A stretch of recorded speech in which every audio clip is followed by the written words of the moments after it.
Hi, everybody, and welcome to Two-Nighters Menopause. Is this normal? Because we're all wondering if our symptoms are normal, the brain fog, the weight gain, the hot flash, the various symptoms that we have. We're just wondering if it's normal. And so we've got a great show for you tonight to figure those questions out. I am Margaret Detweiler, as some of you know. I am the founder of TueNight, TueNight.com. We are a platform for Gen X women, for women over 40, for grown-ass ladies, as we like to say. And we are a newsletter. We are a website of storytelling. We are a community called the Two-Nighters, which many of you know about. Hello in the chat. Hello, Michelle. Hello, Beth. Those are some Two-Nighters right there. Hello, Alessandra, who we will talk to in a second. We are, an 8-year-old website, 8-year-old platform, and just started our community a few months ago. And we're hoping that for those of you who aren't a member yet, you will join us after you see one of these amazing events.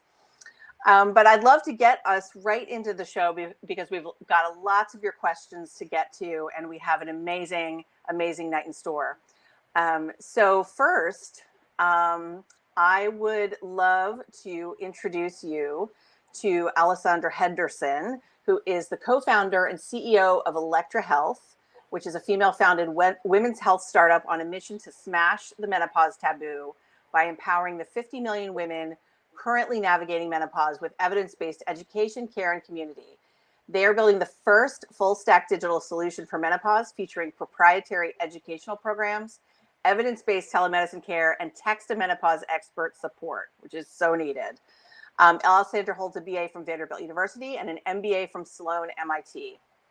She is passionate about community, Mexican cuisine, and all things art. Please welcome Alessandra Henderson. Yay! Hi, everyone. Thank you so much, Margit, and so happy to be here. It's funny, I haven't, been teed up with my very formal resume or formal blurb in a while. So, thanks for teeing that up. We're so excited. I don't want to be the person that holds us or is the barrier between getting everyone's questions answered, but I wanted to introduce Electra Health very briefly. As Marie mentioned, Electra Health, we are on a mission to smash the menopause taboo. We were founded in 2019, and our 3 pillars are really community, education, and care. And we know that the 10-year menopause journey, perimenopause plus menopause journey can be long. It can be confusing. And oftentimes, women, we as women aren't equipped with kind of the tools and solutions needed to navigate this time of life. And so, Electra, we build educational guides that are evidence-based. We work with incredible physicians, like our founding physician, Dr. Barbieri, who you're about to speak with tonight. And then we do offer online telemedicine care if you're interested in going deeper, as well as a community of women who can come together and support one another.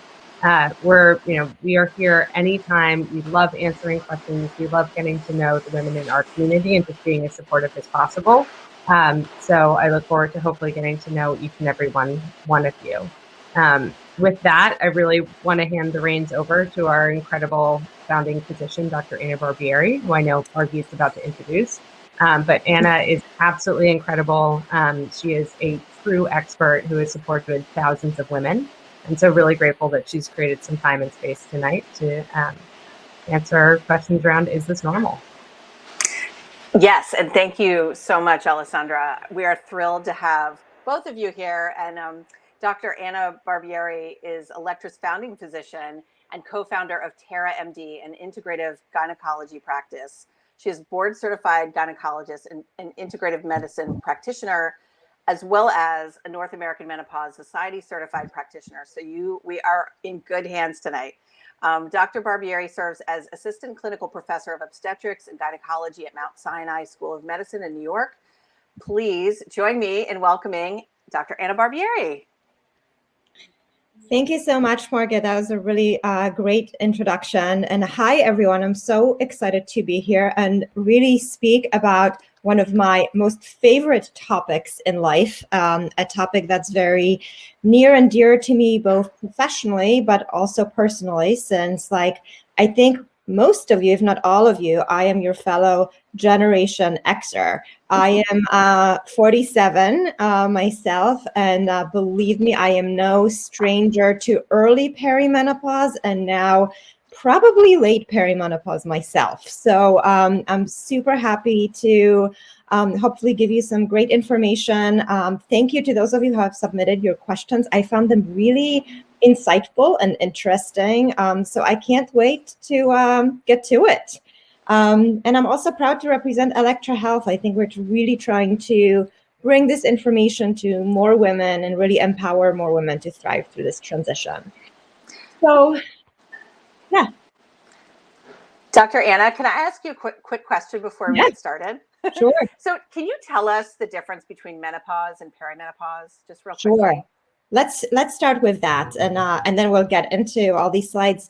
We thought we would give everyone sort of a little primer on hormones and what they do during this transition, and really kind of illustrate why we feel the way we feel, which once you see these graphs and lists, it's going to be a little bit more obvious. So starting with the definitions, we're not really in menopause until one complete year or 12 months have elapsed from the last menstrual period. Now, sometimes that's easy to tell, although I know we'll have some questions about women who have had hysterectomies or maybe are on medications that change their period.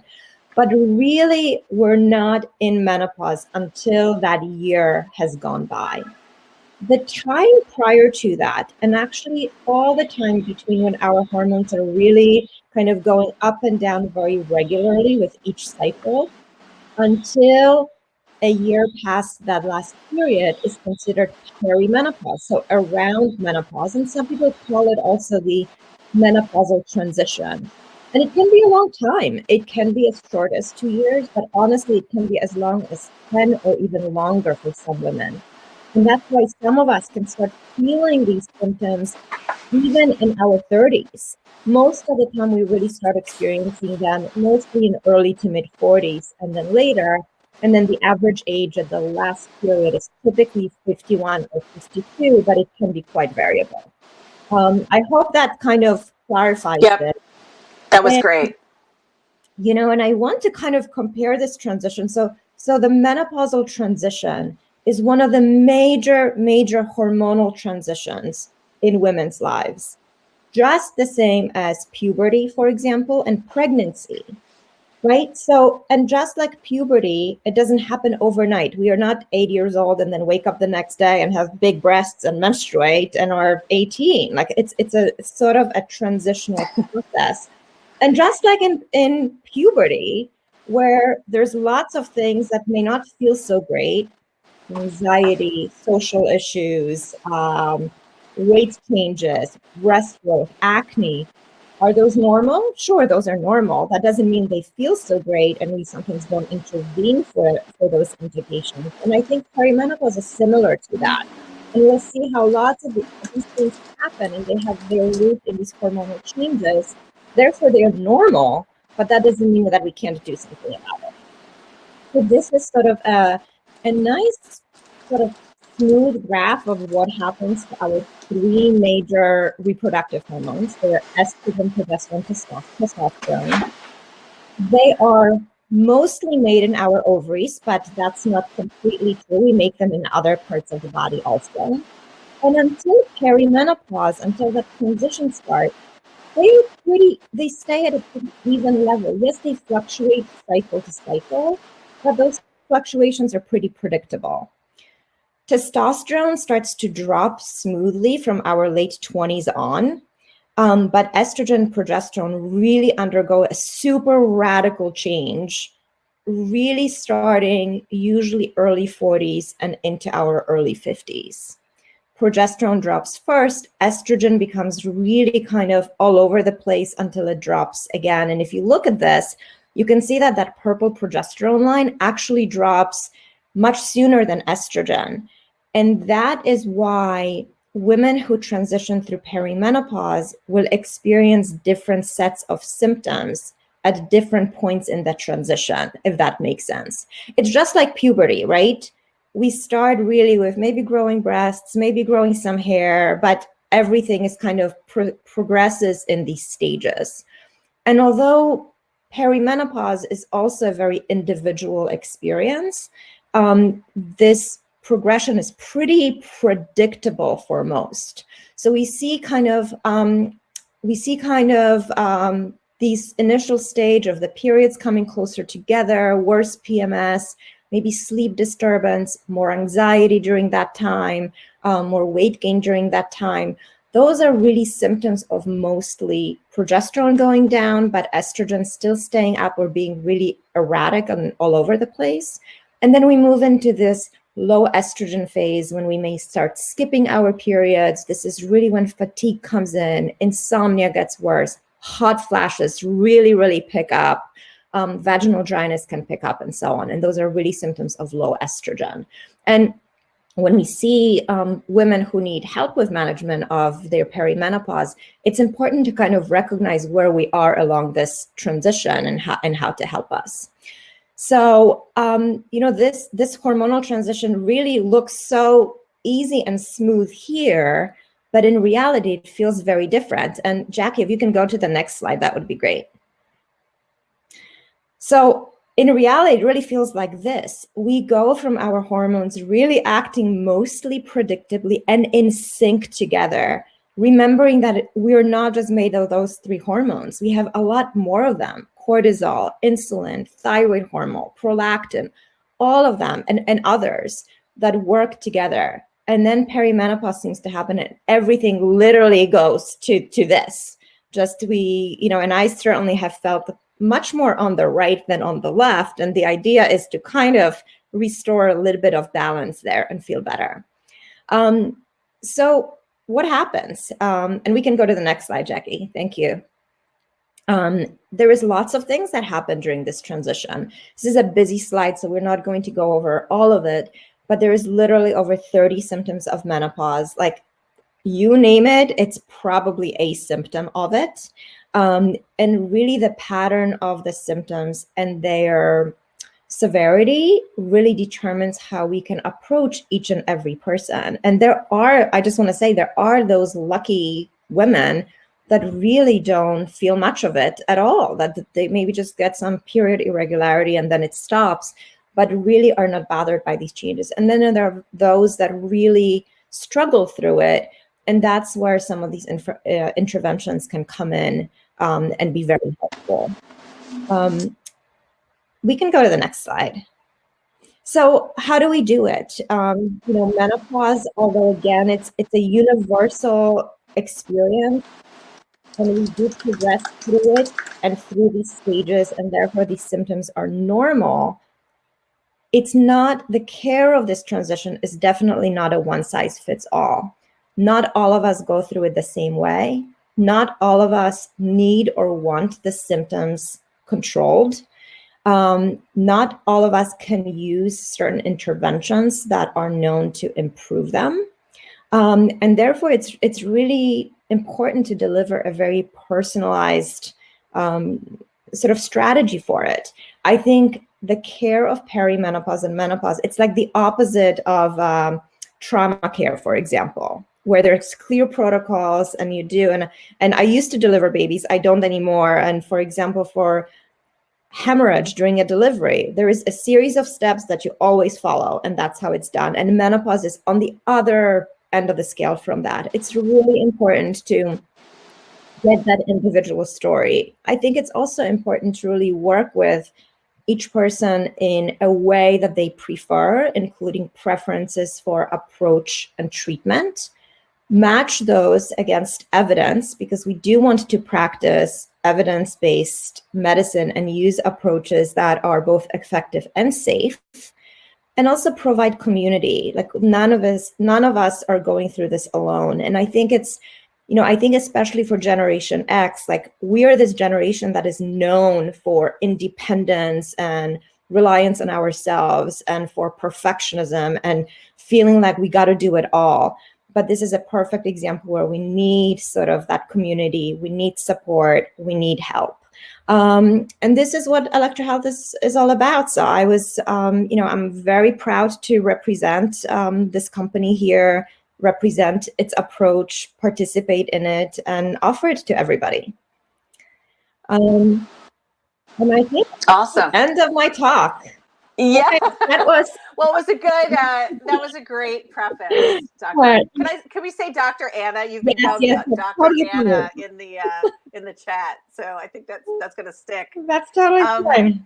So we've got so many questions to get to, so I want to sort of jump right into them. We gathered anonymous questions and some not anonymous, some anonymous from our TueNighters community and elsewhere. Actually, people were really eager to ask. There's so many questions, and we also have some questions in the chat. And we have, if everybody sees where it says "Ask a Question," feel free to put a question there, and we'll be going through them. It's going to be a little organic and casual as we go through your questions, but we're gonna primarily stick to the slides first.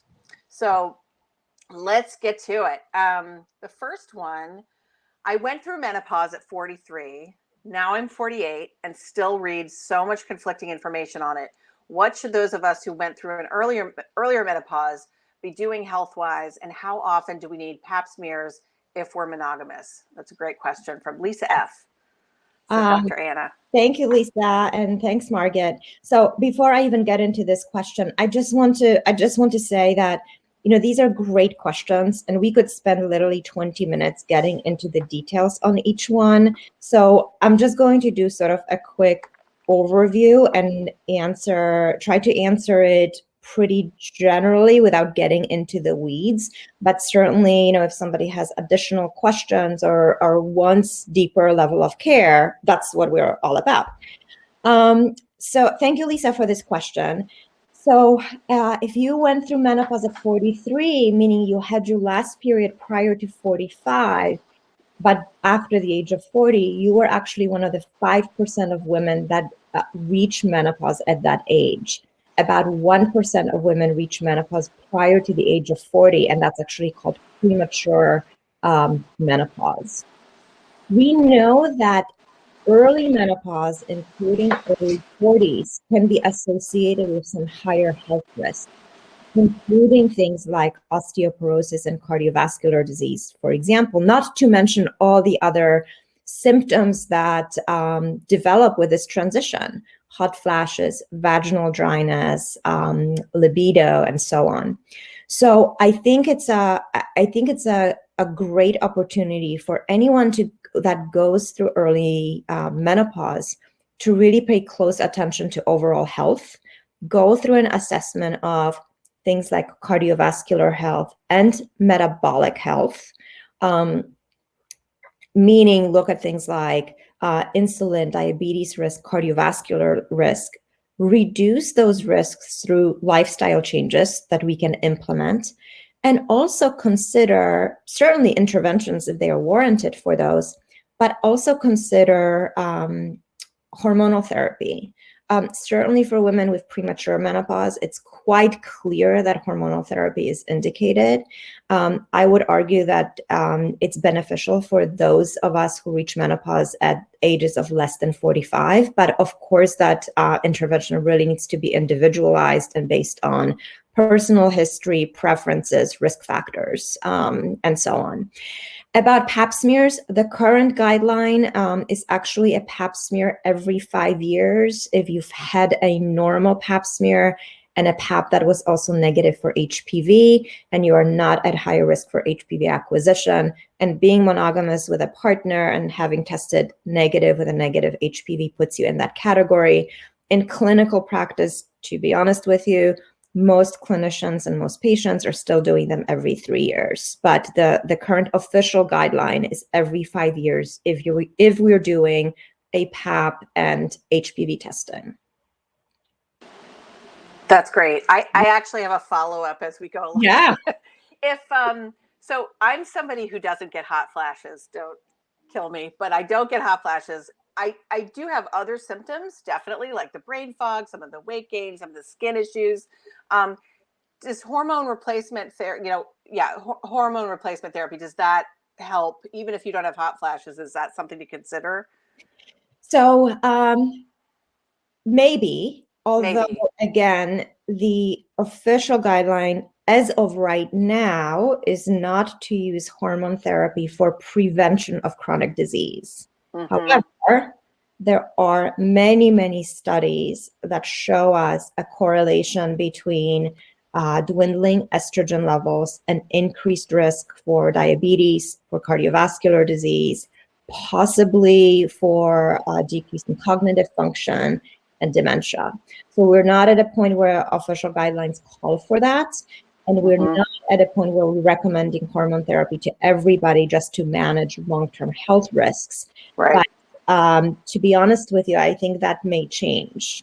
Interesting. That Thank you. More data comes up. With weight gain, so many people ask me about weight gain. Hormone therapy can moderate abdominal, so like around that belly weight gain where we see that shift in terms of gaining less weight there. But unfortunately, it does not make us lose weight once we've gained it. It's not with that. Right. Acne, some women, I'll just say one more thing. Some women by hormone therapy also mean low-dose birth control pills, which are sometimes used, especially in early menopause, but can be used later. So that's a form of hormone therapy as well. It's a little bit different than traditional menopausal hormone therapy. And again, that's a really individual decision, but it does help with acne. So. Oh, okay. Wow. So it's so many diverse sort of solutions. Yes. Okay, great. Let's go to the next question. Yes, my favorite. Oh, this is mine. Oh, Wait, this is my favorite because it's mine. Brain fog, can it improve? And is there a way to tell if it's brain fog or something worse? And are there characteristics of brain fog? Yes, that was like all right. Questions. So for those of you out there who have not experienced brain fog feels really weird and it feels really alarming because it makes us feel like something is wrong and what if I have Alzheimer's disease? And that's what we worry about. I will tell you that brain fog is how my professional journey into a lot of menopause care started, because one of my initial really bothersome symptoms was forgetting things that I did not think I should have forgotten. Like when I was calling a prescription to someone, I had forgotten my medical license number. And I mean, I have that number like imprinted above my eyes. And I thought I had either dementia or a brain tumor, and that was it. And it was really, really a very stark change. Well, it wasn't those. It was really brain fog. And there are fortunately ways to tell those two things apart, because I think people worry, by something worse. Most people worry about dementia, stroke, Alzheimer's disease, or a brain tumor. So one of the sort of quick ways to tell is, what are you able to do? If you're able to get your stuff done during the day, if you're able to manage your finances, if you're still performing at work, if you're sharing this story with friends and they are describing the same thing, it's very unlikely that it's Alzheimer's disease or one of these bad things. If you're forgetting how to get home, if you forget your name, if you have trouble with movement or speech, those warrant a deeper evaluation, if that makes sense. If you're, certainly things like not remembering family members' names, like that's a big warning sign. Brain fog is a part of the menopausal transition, but it's not just that. I mean, let's think about the lives we lead, right? So most of us are between 40 and 55, which means that we are probably taking care of families one way or another. Either we're taking care of our parents who are at this point elderly. We may be taking care of our children. we are working, we're involved with life, and we're all convinced that we got to do it all perfectly. So that level of stress combined with the very real hormonal changes, of course, that will give us some brain fog. We're not sleeping at night either. So yes, brain fog improves. I think there is another question about stuff we can take for brain function. We'll get to that. Brain fog typically gets better once we're through menopause.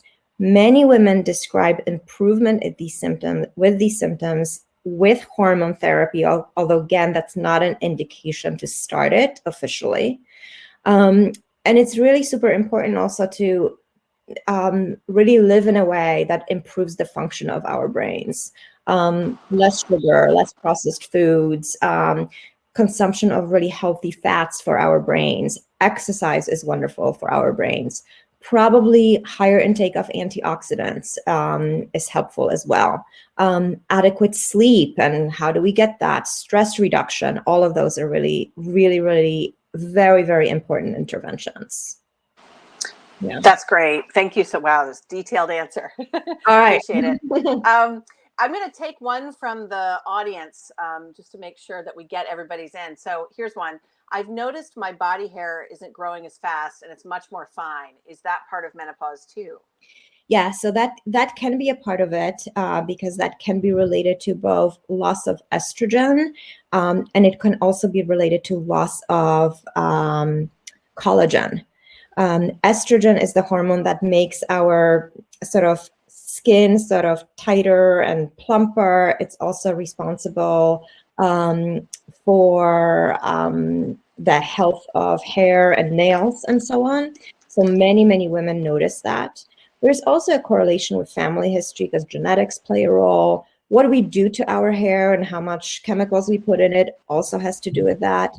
And then finally, there is also a sort of an imbalance that we start to see between testosterone and estrogen. As we go through menopause, we actually end up losing a lot more estrogen and progesterone than testosterone. And that testosterone can then be sort of can act on our hair follicles and make us lose hair at a faster rate. And I think, Margaret, there's a question that was submitted before that had to do with that. Yeah. You asked a question about a supplement called Nutrafol. Yes. Yes. So Nutrafol, the issue with supplements is that many of them have not really been studied very extensively. Many of them are combinations. Not all ingredients have been studied. Many of them, show up in studies with conflicting results. Nutrafol is actually one of the supplements I do recommend. Amazingly, there are some of these, randomized, placebo-controlled, blinded studies on it that show improvement, and the ingredients in it make sense. They are related to collagen, certain peptides that are involved in hair growth and follicle health. They also have ingredients in them that are adaptogens, so they manage sort of the stress response. Our stress response is also responsible for hair loss. And in those studies, women improved after about 30 to 60 days. That company now has a product that's specifically targeted towards women in perimenopause and menopause. Unfortunately, it's pretty pricey, but I think it's worth trying. There's also other medical interventions for it, but I think it's worth trying. And with supplements, if something has not worked for you after 3 to 6 months, though, I think it's time to let it go also. Yeah. Oh, I can't hear you. Sorry, I toggled. Okay. I'm back. Toggled off because there's a little bit of a sound issue. Okay. Can we talk about murderous rage? I still get regular, slightly lighter periods, so I suspect my first flag for peri is that I get irritable to the point of psychosis, and then inevitably realize my period is here a few days later. Is there anything I can do prophylactically to stop or moderate it? So that rage has to do with really two things, right? It has to do with hormones that fall. Let's remember that right before we get our period, that is the time in the cycle and hormones are at their very lowest. And that's estrogen and progesterone. That's like the bottom of the cycle. And some of it is hormonal, therefore, but some of it is life too. And I like to bring up this example, like after I've worked a whole day and then made dinner and then served it, and then my kids can't clear up the table, like the fact that I'm getting angry over that is not really menopause. It's really the fact that there's a factor there that can be readily remedied, and it has nothing to do with my hormones then. But yes, so there are, so I think just knowing that pattern is there and being prepared for it can help. Lots of mind-body things, meditation and things like that. There's also certain supplements that can help maybe with mood regulations that can be somewhat relaxing, like L-theanine, for example, and hormone therapy can help also. And finally, for really significant mood dysregulation, we do sometimes use medications for that also. Awesome. Okay, one more and then we'll go back to slides for a bit. I'm 57 and I'm still getting periods. They come less frequently now, but when they come, they are very, very heavy. Is there some age when I should be worried there is something else wrong?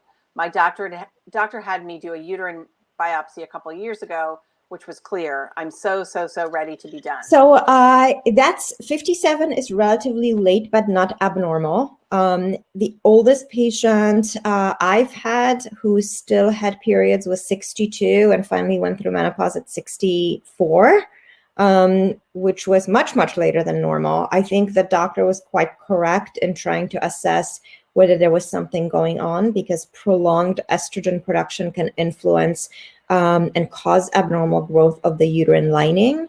I would, at 57, periodically go through, hopefully at least an annual gynecologic examination, consider an ultrasound just to make sure things are looking okay there. If that bleeding pattern changes in the direction of increasing, bleeding is starting to come sooner, bleeding is more prolonged, there's spotting in the middle, we do need to evaluate the endometrial lining there again.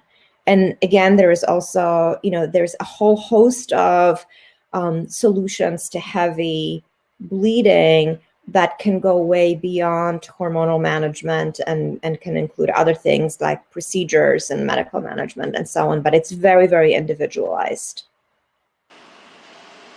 All right. Jackie, can you bring up the next question? See if all right. Do nootropics really help? Does anything help? Ain't nobody got time for this shit. I feel like the nootropic stack I'm taking helps, but is that all in my head? Choline, L-tyrosine, and fish oil. Yeah. Asks Annette. All right. So I don't know if everybody knows what nootropics are. So maybe let's start there. So nootropics are substances that enhance, meaning improve cognitive function. And by cognitive function, we really mean things like memory, attention, creativity, focus, all of that. Nootropics can be supplements, it can be natural substances, or it can be medications. And a lot of people, when they mention nootropics kind of in these conversations, really mean substances that are taken by healthy people to enhance function, brain function, rather than let somebody with ADHD, right? So all of us, I can't be so sure, but I'm going to venture out on a limb that all of us have taken a nootropic before. Because if you've had a single cup of coffee in your life, you know what a nootropic is. Caffeine is one of the most commonly used nootropics out there, and it can increase focus and attention and alertness, for example. But it goes beyond that. I know somebody asked what medications are there. So, for example, Adderall is a nootropic. And it is actually now there are healthy people that don't have an ADHD diagnosis use it for attention and focus and sort of productivity. Other medications in that sort of ADHD sphere work as well. The Data on nootropic supplements is very, very confusing, although there are some promising agents in there. There are things like L-tyrosine, for example, very, very few studies on it. I looked them up before this, so I did not know this. So thank you, because I learned something new too. Very few studies on it. Seems to help maybe with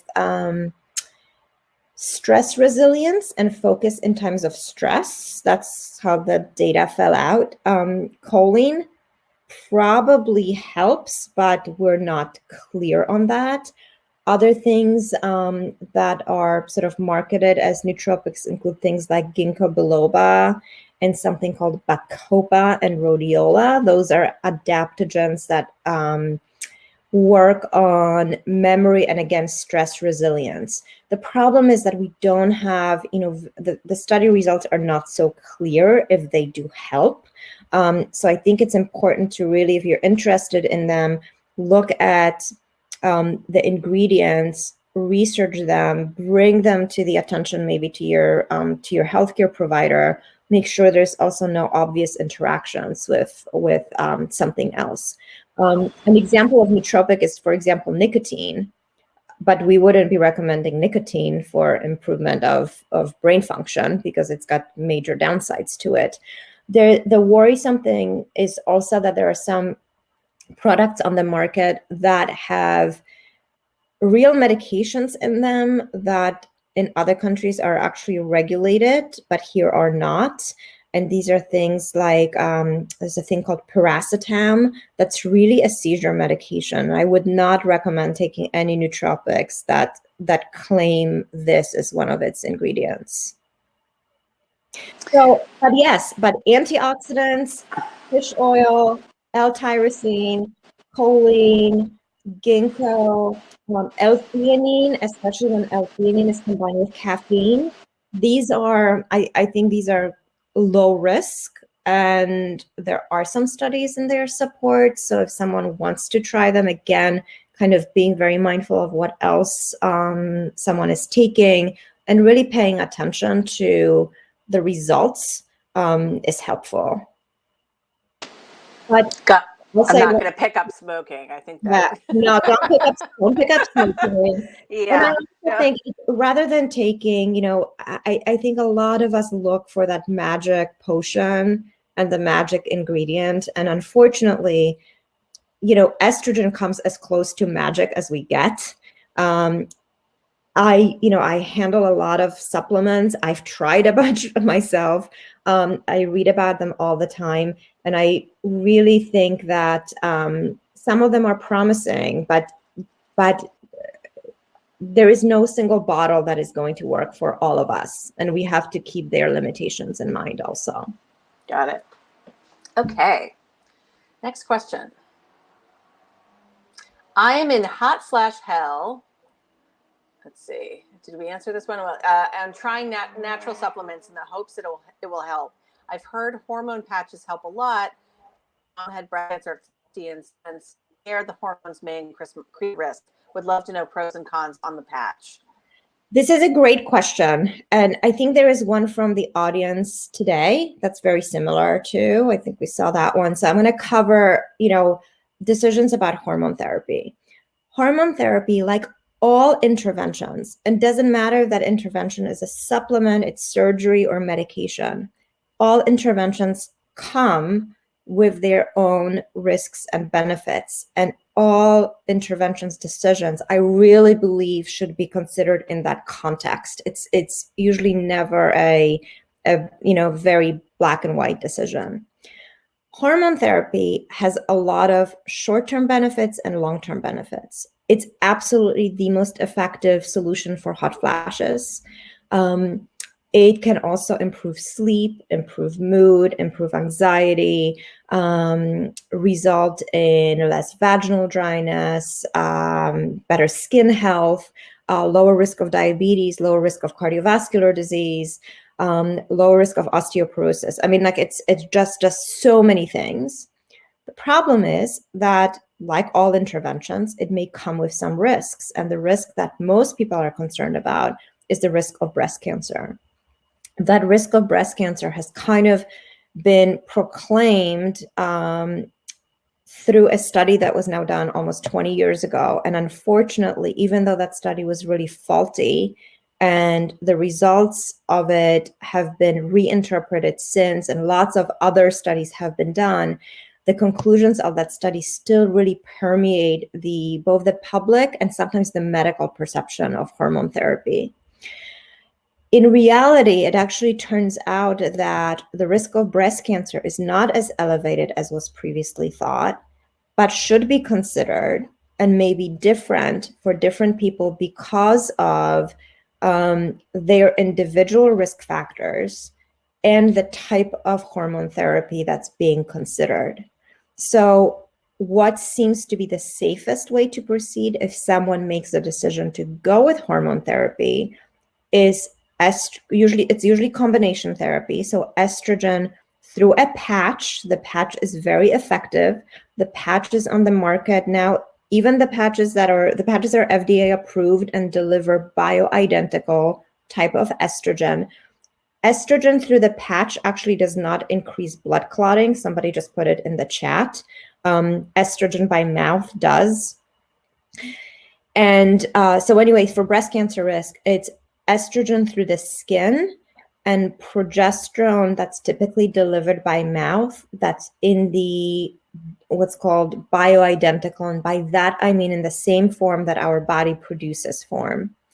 That combination has been evaluated for breast cancer risk increase, and we do not see an increase in breast cancer when this therapy is used for at least 5 years.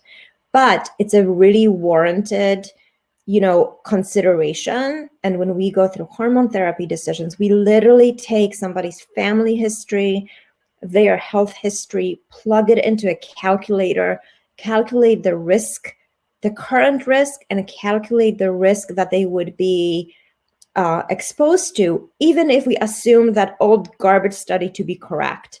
And for most women, especially for those who are struggling, the benefit of hormone therapy will outweigh its risk. But again, it's super individual and it takes a long, long time. Yeah. The other thing, it is easy to get genetic tests for breast cancer risk.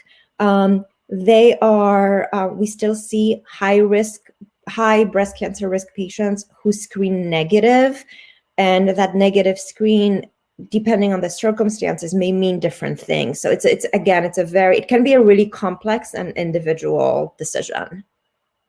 Yeah. Couple more from the group here. How do I know which stage I'm in if I had a hysterectomy and no longer get periods? And does it really matter anyway? I think that's a great question. So we don't know because most of the time we use our period as sort of this health weather vane, right, of hormonal health. And whereas periods that come closer together and maybe are heavier, maybe are preceding by spotting, would indicate early perimenopause, and those that start to skip would put somebody in the late perimenopause phase. If you've had a hysterectomy, you may not know.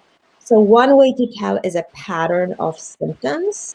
And when we talked before about early versus late, early, bad PMS, maybe some weight gain, rage, maybe insomnia before the time of the period, and late are going to be the more traditional hot flashes. That's how you can tell.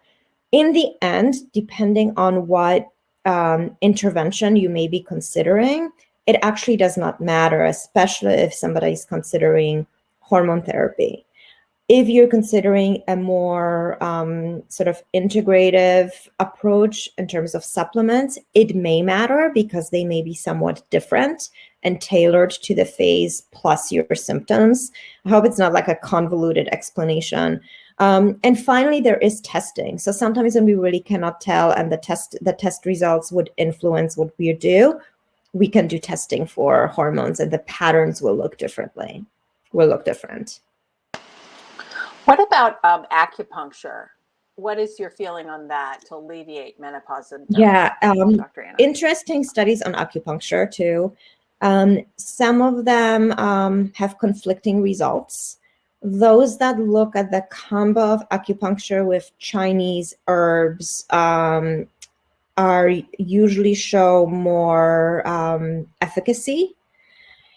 The problem is that, and I certainly don't claim to be a TCM or a traditional Chinese medicine practitioner. I do not recommend combining Chinese herbs with hormone therapy or other supplements unless you're working with a practitioner that knows how to combine them, just because the Chinese herbs have so many different components and can have interactions. But again, acupuncture, conflicting results. Some women get a lot of relief from other symptoms of perimenopause, like insomnia, for example, migraines, more of the chronic pain symptoms from that. So I think it's a useful strategy. But for example, for hot flashes alone, we don't see it being clearly effective. Got it. Oops. All right.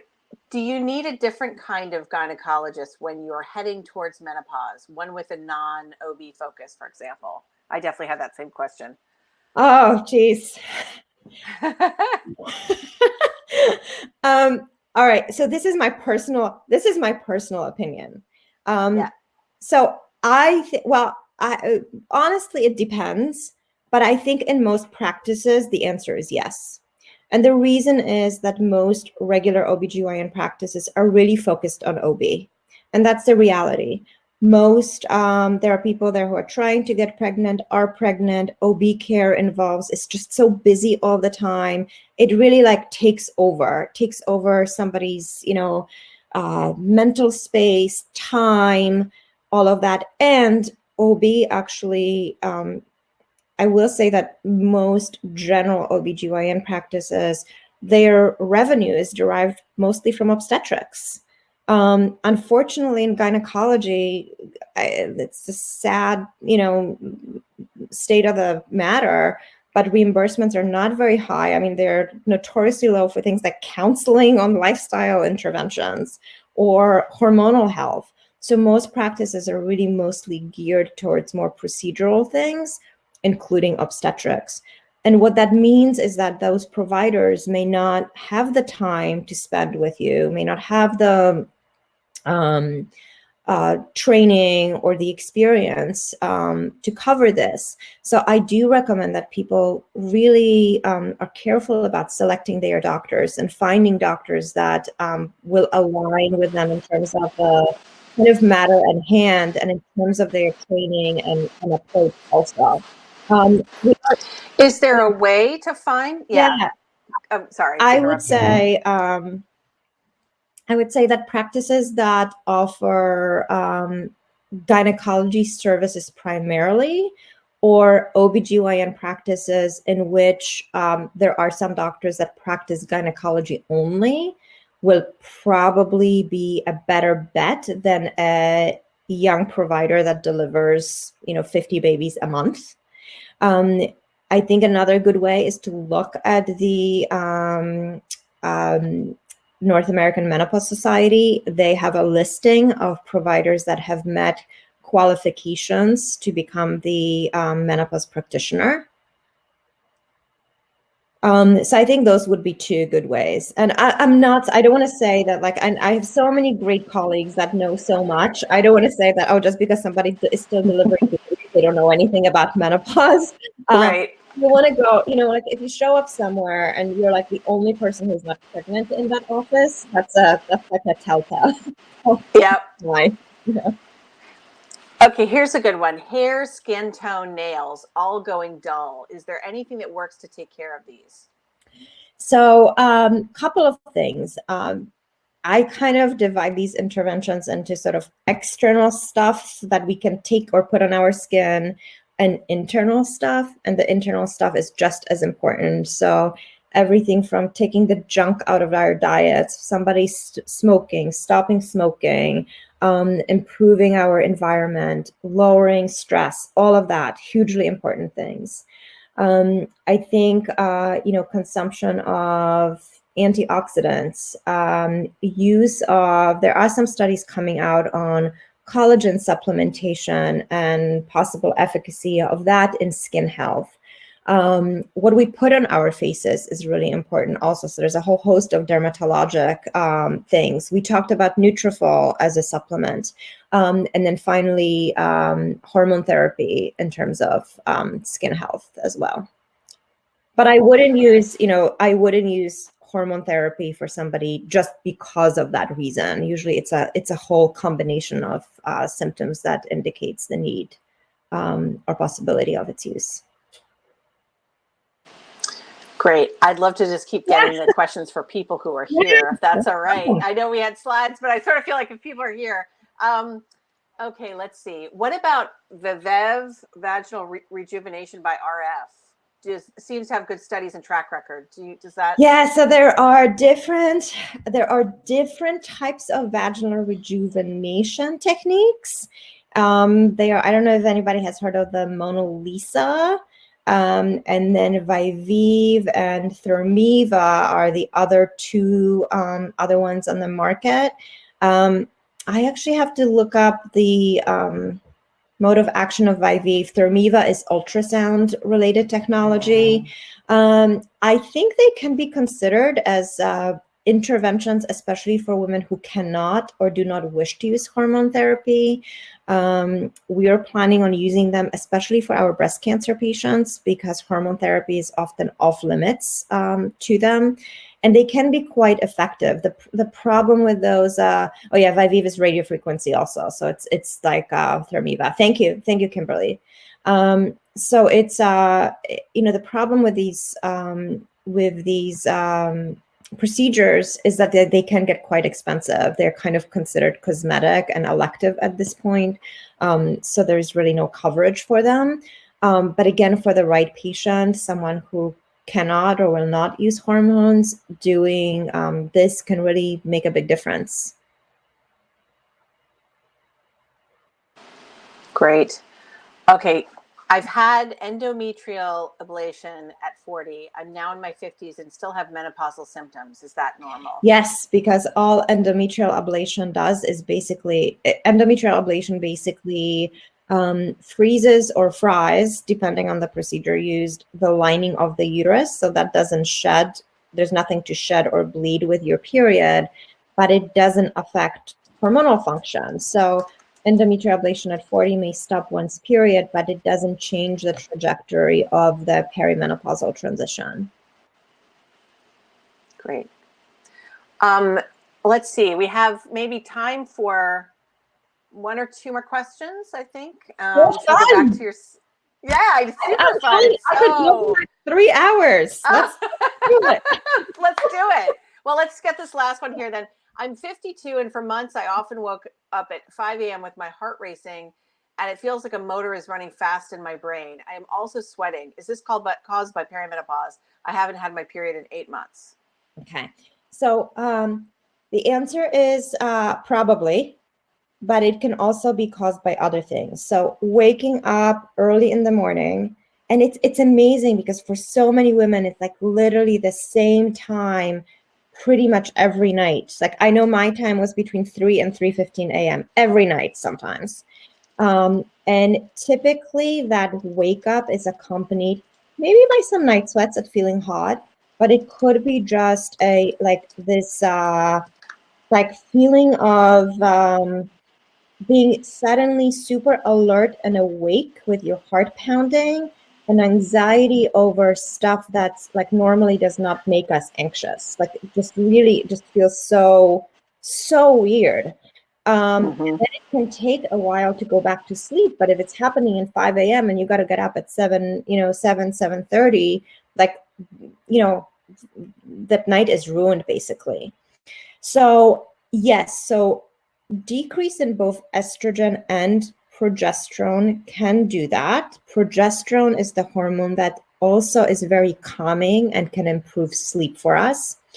But the other side of this is There's also an increase in the stress hormone called cortisol as we get older, and especially in this decade of life, and especially, pandemic and all the other stressors that we're subjected to these days.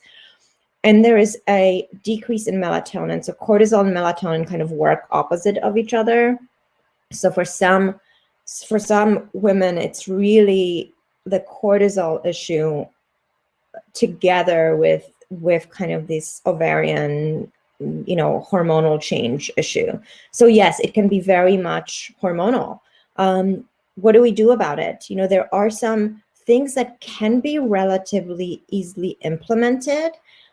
So really for anyone with this, I would suggest trying to not drink at all. I mean, red wine is a horrible thing, and I feel very sad about it, but like I cannot have red wine at all because I know that I'm going to be paying for it 6 hours later. Alcohol, especially red wine. So if you're having this, give it up for a week, see if that makes a big difference. For some women, and I literally have spoken to these patients, have taken care of them, it makes a huge difference. Bedtime routine, taking some magnesium before we go to bed. There are some sleep supplements like, again, I keep coming back to L-theanine, valerian, melatonin, things like that. And then hormone therapy actually can help a lot with it as well. And yes, and we should all decrease stress, which is easier said than done.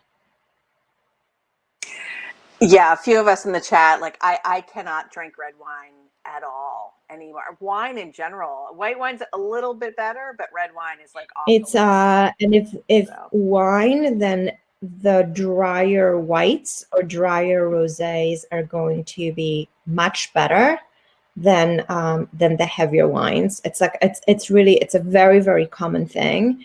And then with alcohol, there's no, aside from maybe like calming effect and social benefit of alcohol, unfortunately alcohol kind of sucks. Not that I'm ready to give it up. I'm not ready to give it up completely. Right.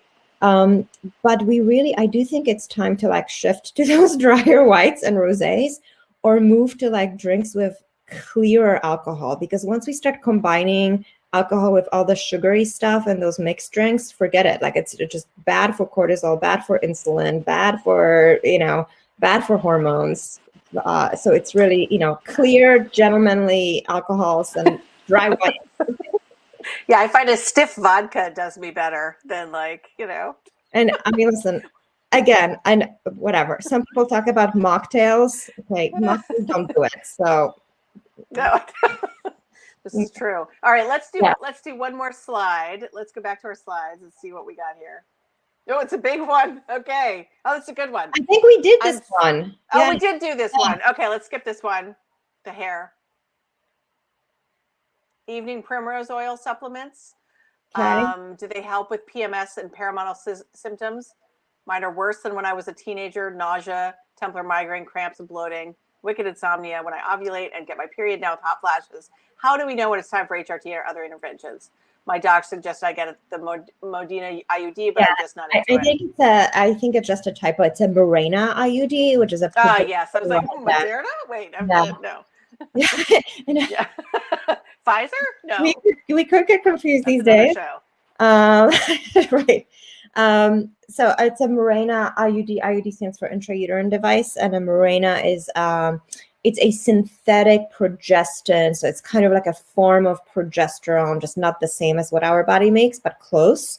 It's often used to control bleeding. Well, it's used as a contraceptive primarily.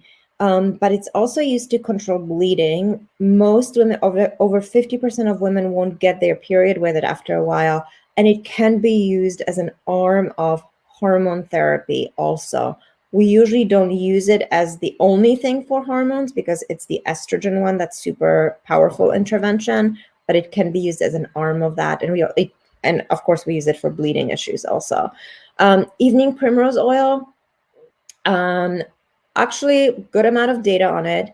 Does not do much for typical perimenopausal symptoms. Mostly, most data, and even there it's sort of conflicting, is for PMS and especially breast pain with it. this would not be my like go-to supplement for perimenopause, especially if it's a combination of symptoms. There is, get my period now with hot flashes. That's because that estrogen level is the lowest couple of days before the period and maybe 2 to 3 days of the period. And then when do we know when it's time for HRT or other interventions? Yeah, when this hits the fan. So I think it's time to, when we're not feeling well, it's time to bring it up. I think there's lots of things that we can do and try and adjust and so on.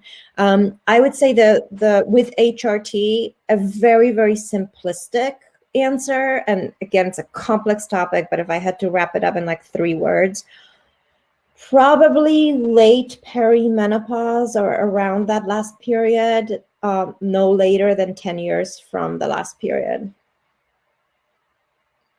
Got it. What I'm just going to ask this quickly. What is your go-to supplement? Somebody asked in the chat. Yeah, I don't have my one very favorite supplement because it depends on the symptom, it depends on the combination, it depends on the medical history and all of that. So yes, I see the chat here. It depends on the combination. I would say kind of the couple of my go-to supplements for general symptoms are magnesium, vitamin B complex, but I usually check B12 levels prior to that. Vitamin D, especially if somebody is deficient. I do think that, for those of us that are not eating fish oil can be helpful. And then we get into more specialty supplements for different things, like hot flashes, for example, waking up in the middle of the night, that may be something different. Yeah. That is awesome. That's actually what my cancer doctor told me, was like, yeah, you need these 4 things, literally the same list. So I'm already taking them. Yay. Okay, we're going to end with, this, of course, question we all want to know. My sex drive drove off, out of sight. Does it come back? So I wish I could wrap this one up in like 3 words. 3 words, go. I can't ever do that. So, so sex life is complicated too, because it's so many different things. I mean, yes, it's hormones, and sex drive is linked to especially testosterone, and we do lose it. And we actually use testosterone, especially after menopause, to increase sex drive. But sex drive is related to all this other stuff. Sex drive is related to how we're sleeping. Are we rested? How do we feel about our own bodies? A lot of women develop sort of a worsening of their body image. That comes from a lot of different factors. That's also another show, and I love to talk about that too. We lose a little bit of self-confidence, and that sort of we feel like we lose that spark, and some of it is hormonal, but some of it is really sort of emotional, psychological, all of situational, stress related, and all of that. So the good news is that you can bring your sex drive back. It's typically not a simple answer. It's typically not a prescription for testosterone cream or some of the other agents that actually there are medications that can be used for it also. So those are simple answers, but usually it's a combination of things. It can be relationship strategies. It can be self-care. It can be improvement in emotional health. It can be it can start with just loving ourselves a little bit more, because we all go through, as long as we live long enough, we all go through it. And I think all of us, we spend so much energy fighting these things and still trying to reverse them and go back and really find any way to sort of re-engineer this transition. And I actually don't think that's the answer. I think these are all tools that we can use to help ourselves feel better.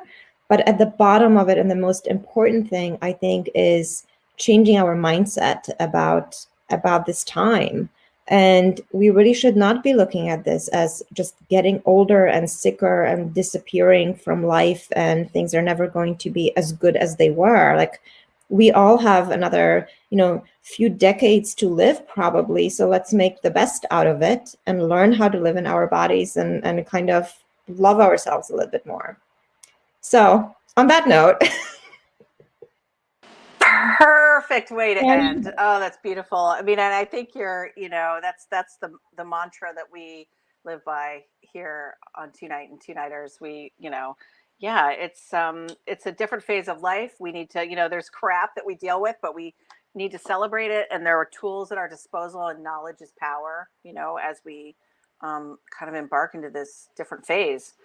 So I want to thank you so much, Dr. Anna and Electra Health. And I would love to hear more too. I know you have a little bit more information about Electra Health and where people can get more info and sign up and all that good stuff. So I'll let you talk about that for a minute. Sure. Thank you. So again, I'm super excited to be part of Electra Health and trying to bring this information in a way that is accessible by more women.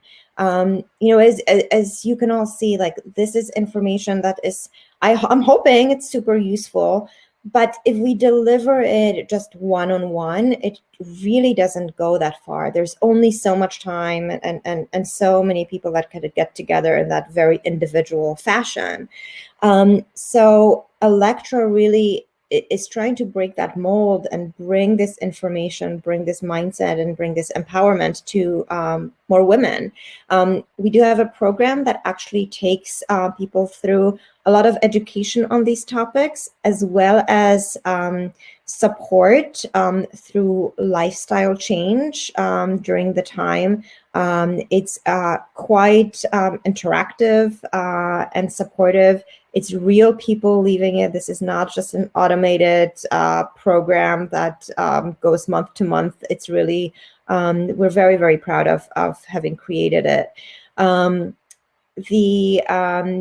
it's really for the purpose of learning, changing, feeling better, connecting with other women that are going through it, and getting support from them, as well as from the dedicated Electra guide that leads each program. We're now currently in the beta phase of the program. We will be opening it up to more women in the fall. And for anybody interested, I think the email, maybe we can post that, is members@electrahealth.com. And Electra also, for anybody interested in a deeper dive on that individual, more complex, very personal one-on-one level, we also offer telemedicine services.